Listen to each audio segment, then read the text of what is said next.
Oh, they had everything. They had the greatest sound. They just brought in a new era to rock music. They had so much energy. They had so much. When they got on stage, it was like they saw music like I see music, and that's what it takes to play. You know, CCR was good. It was they had it. If there was like a revival and music was like water, or some type of clear water, you know, that's what they were. They were a revival of clear water.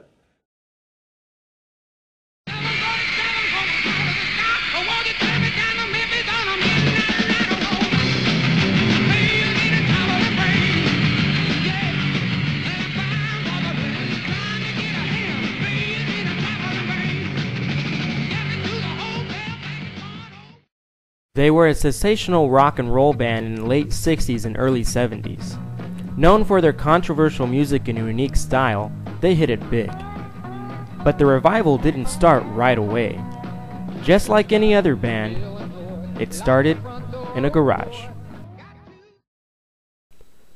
The Blue Velvets, a teenage garage band that started back in 1958 when John Fogerty and Doug Clifford met in high school.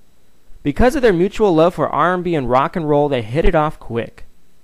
John bought a guitar from Sears with a loan from his mom of $88.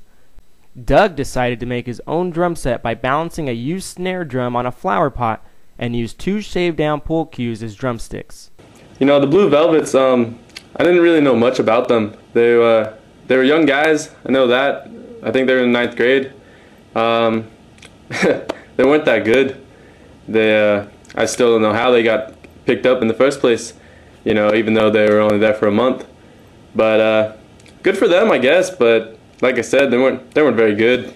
Before CCR came around, remember they were called the Blue Velvets, and they had a different sound when they were the Blue Velvets. I don't want to say it was not good, but it was not good. I mean, it really wasn't appealing to the ears. It wasn't the right time for the kind of music they were looking for, so I really don't know what to say about that. I'm pretty glad they changed their name.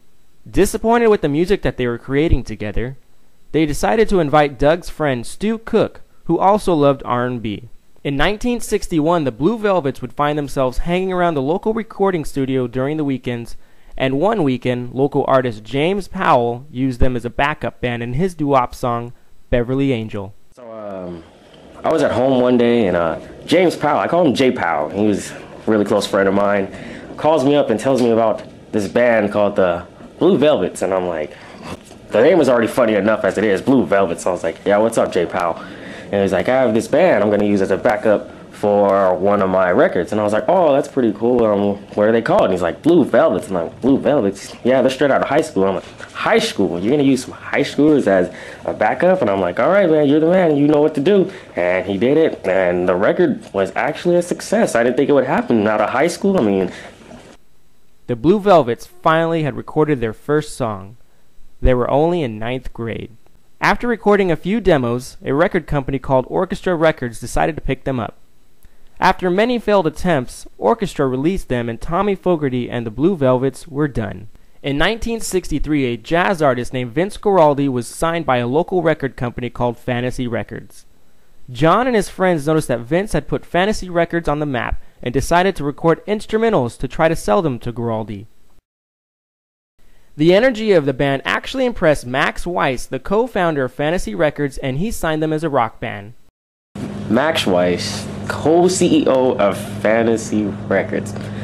I don't know what to say about that guy. He was at the top. He was big time. I guess you could say he was the Kanye West of hip-hop today. If you walked down the street, saw a poster with his face on it, you wanted to spit on it. You were just not in tune with this guy. But, I mean, he was in the record business, and if you wanted to be big, then he's the guy you wanted to talk to. Yeah, the Blue Velvets, I remember when they got signed by Fantasy Records, and Max Weiss, for some reason, he was intimidated by us and the Animals and all the other bands who came over with the British invasion. And he was too cheap to sign a British band, so he decided to turn one of his own American bands and try and force them to be British. Cheap. And he eventually turned them into the Gollywags, and what the bloody hell is a Gollywag anyways? Max Weiss was lazy. He didn't want to sign a British band, so instead of the Blue Velvets, he just changed the name to the Gollywogs. I don't know what a Gollywog is. To me, it just sounds like, maybe a dirty frog, or, just some kind of disease you don't want to catch from the, the local brothel. So I just stayed away from it. But my friend described to me how they were when they became the Gollywogs. He told me they had like white afros and a disco cowboy outfits. And I don't know if that was big around that time, but if I could see that, I would probably want to go blind. Oh my God, I love pollywogs so much. They're like, they're the animals of the earth. And when I see the earth, I see pollywogs right there, dancing. Are you saying gollywogs? You said pollywogs, right? No. Gollywogs. What are gollywogs? For the next 3 years, the Gollywogs would play at military bases, frat parties, and even bars, even though 3 out of the 4 of them weren't even old enough to drink. At this time, John decided to take the role as a songwriter. They finally had their first small break in 1965, selling more than 10,000 copies of one of their singles. However, this was the only non-failing song they produced at this time. Shortly after, John and Doug were drafted in separate branches of the military.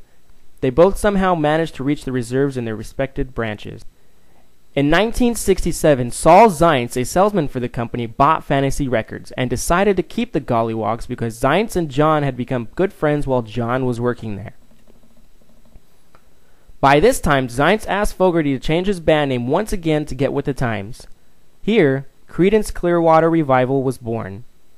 Their first album included a single, Susie Q, but Susie Q was already being played on local stations and became popular on the West Coast before the album was even released. Oh, Susie Q. Now that brings back some memories. Their first successful single. You know how Susie Q. And I would say that for about 2 or 3 minutes the entire time. I mean, I never knew who Susie Q was. I mean, I heard rumors that maybe it was John's cousin. I mean, John was the lead singer, but if you would ask him, he'd probably deny it, maybe even punch you in the face. So, seeing as how I couldn't see a punch coming, I would never even ask him about it. But I remember when it came out, it was a hit. All the local cats were singing it. It was playing on radio stations. People were dancing and jiving to it. You go to the local diner and you couldn't get enough of it. You get a soda and some Susie Q. In 1969, the Creedence came out with 3 albums, all 3 hitting at least the top 50 of the album charts, and 2 of those hitting the top 10. Their debut album was peaked at number 52, while the 2 others, Bayou Country and Green River, both peaked at number 7.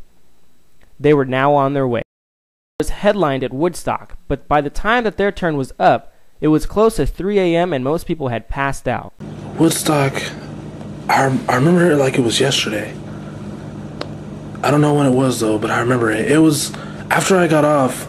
I went backstage and I talked to the guys and I said, guys, when you go up there, make sure you have a lot of energy. I can feel it from you guys. You guys are good. You guys are good, and you're great. Don't even get me started on Woodstock.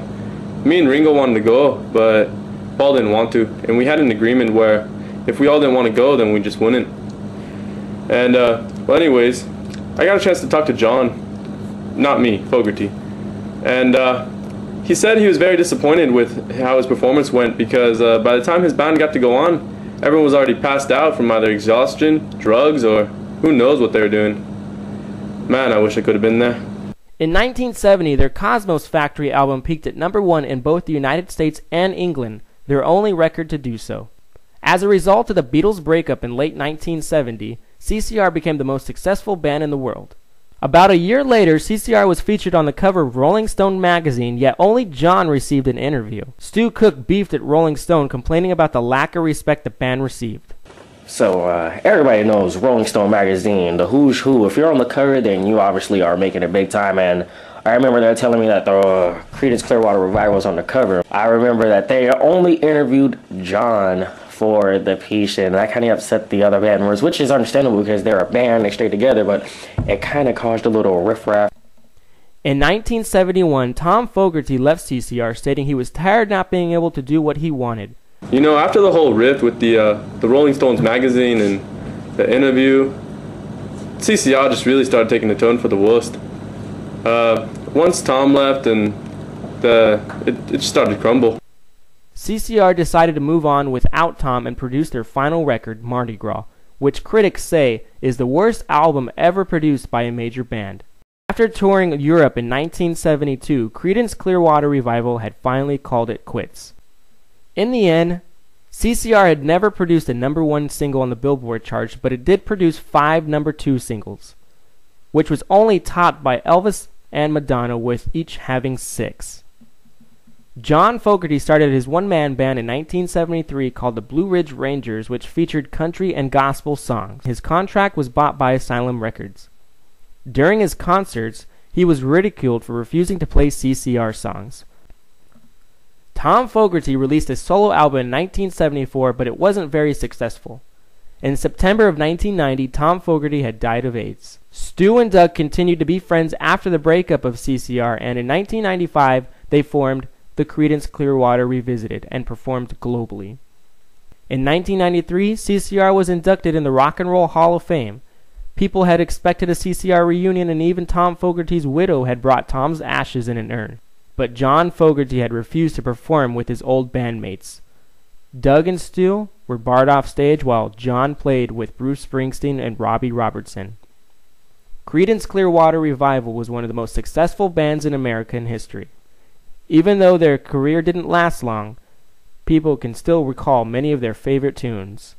They were just an overall good band. They rocked. I mean, they had everything. They were good colored boys down from the South. Now, What? They were white?